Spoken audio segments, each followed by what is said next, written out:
from NHK World, where you see Mr. Abe being targeted, and immediately after that, the suspect also being cornered.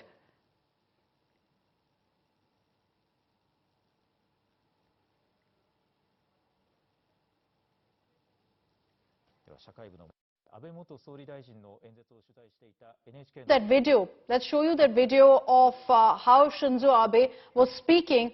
This video right here, you can see Shinzo Abe, the former Prime Minister, speaking with full conviction to the crowds that had gathered. And moments later, he shot at. You see the person who was shooting Abe's speech there gets disoriented because of the loud bangs. And then moments later, the suspect is seen there being cornered by the guards, being taken into custody. One team taking care of Shinzo Abe, the other immediately ensuring that they nabbed the suspect as well. They kicked the weapon away from him, and that's the first image also of the purported shotgun that was used by the suspect.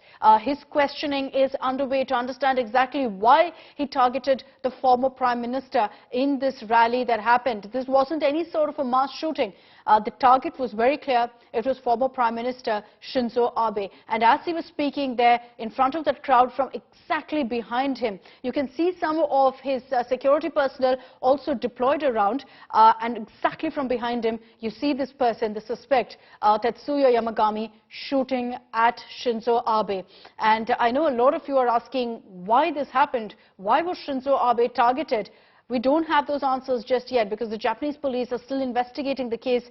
We've also been getting, of course, all those images of the forensic team that's been deployed at that site, at that road where the former Prime Minister was speaking to collect all possible evidence. And that will give leads on exactly what happened, what kind of weapon was used to target the former Prime Minister. The Japanese government obviously is taking this extremely seriously, Abhishek. We understand that Prime Minister Kishida, all cabinet ministers, are currently rushing back to Tokyo to take stock, to get all updates on Mr. Shinzo Abe's condition as well.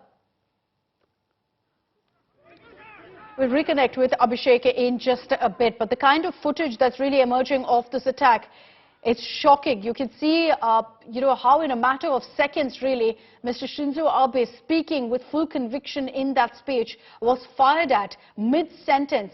Suddenly, you can hear these two loud bangs, people all around knowing something's not right. You can see them literally jumping out of their skin and then running across. Those who are shooting these videos, disoriented by the loud sound and the smoke also that you see emerging soon after the shooter fired at the former Prime Minister. That bang right there, that was the moment when the former Prime Minister was shot at.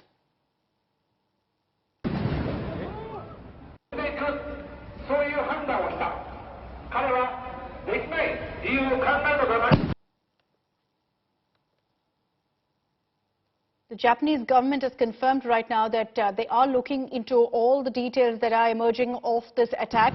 There's a crisis management task force that's been set up. A report has also been sent across to Prime Minister Kishida, and the government has confirmed that Kishida, the Prime Minister, is very, very closely tracking every update that's coming in. But at this point, there's been no clarity, no update that's come in on Mr. Shinzo Abe's condition. And I know a lot of you are wondering if he's doing okay.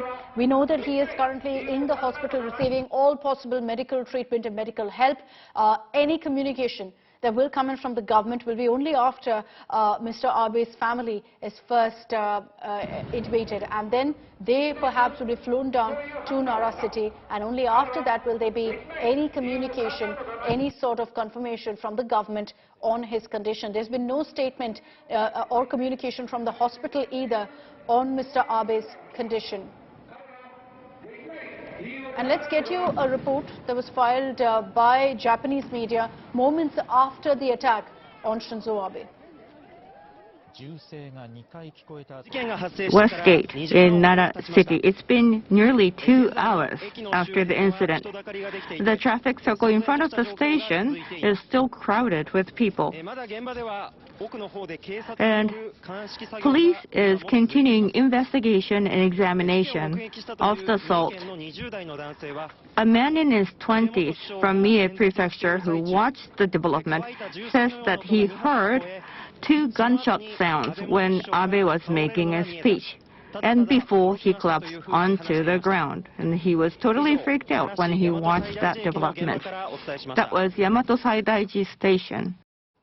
So in that report, you can see that the Japanese police officials are already on the ground conducting the investigations. Forensic teams also that have been deployed there, the entire area being cordoned off. This has happened in Nara city during a campaign, a rally in which the former Prime Minister was speaking to the crowds. You could see this on the road there.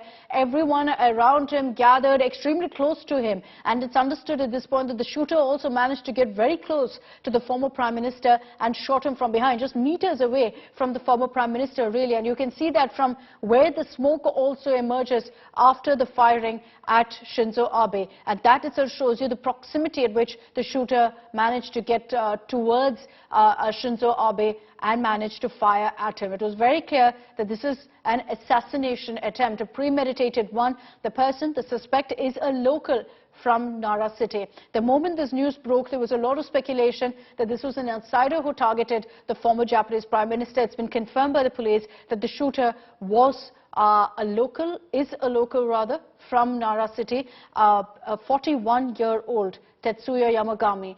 The motive is yet to be ascertained. That's something that the police are also investigating. They're questioning him currently.